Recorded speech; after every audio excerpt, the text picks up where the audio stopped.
रिश्ते। एक बड़े से बंगले के सामने आकर भुल्लर साहब ऑटो से उतरे। गेट पर लगी तख्ती पर लिखा था सांझा सदन। दरबान ने उन्हें सलाम किया और गेट खोल दिया। भुल्लर साहब का मन भारी था। वह बंगले के गार्डन की बेंच पर बैठ गए। पिछले 3 साल से वह यहाँ रह रहे थे। इतने दिनों में पहली बार वह बेटे बहू से मिलने गए थे। उन दोनों की शादी की सालगिरह थी, अतः उन्होंने योजना बनाई थी कि 2 दिन वह उनके साथ बिताएंगे। परंतु जब वह वहां पहुंचे तो पाया कि वो दोनों कहीं बाहर जाने की तैयारी में थे। बेटे ने पांव छूते हुए कहा, आना था तो पहले से बता देते, हम लोग तो बाहर जा रहे हैं। बहू ने सफाई दी, इस साल एनिवर्सरी बाहर मनाने का प्लान है। बेटे ने कहा, आए हैं तो कुछ देर बैठिए। भुल्लर साहब को अजीब लग रहा था, फिर भी बैठ गए।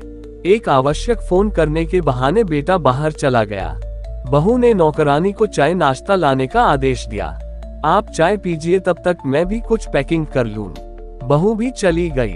भुल्लर साहब अकेले रह गए। हॉल में रखे कीमती सामान के बीच वह असहजता महसूस करने लगे। बिना किसी से कुछ कहे वह वहां से चले आए।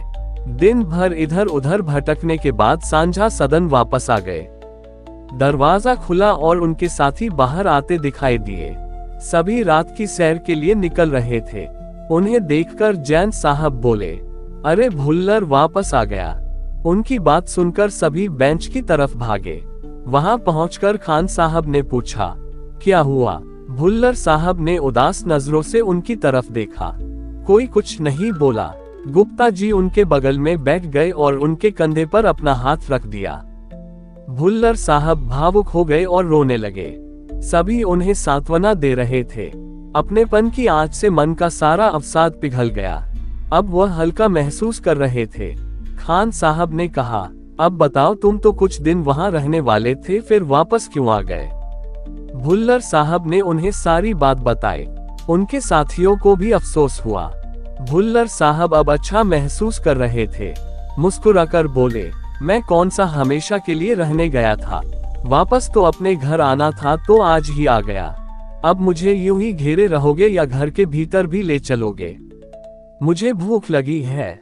हाँ, भीतर चलकर खाना खा लो, फिर हम सब आइसक्रीम खाने चलेंगे।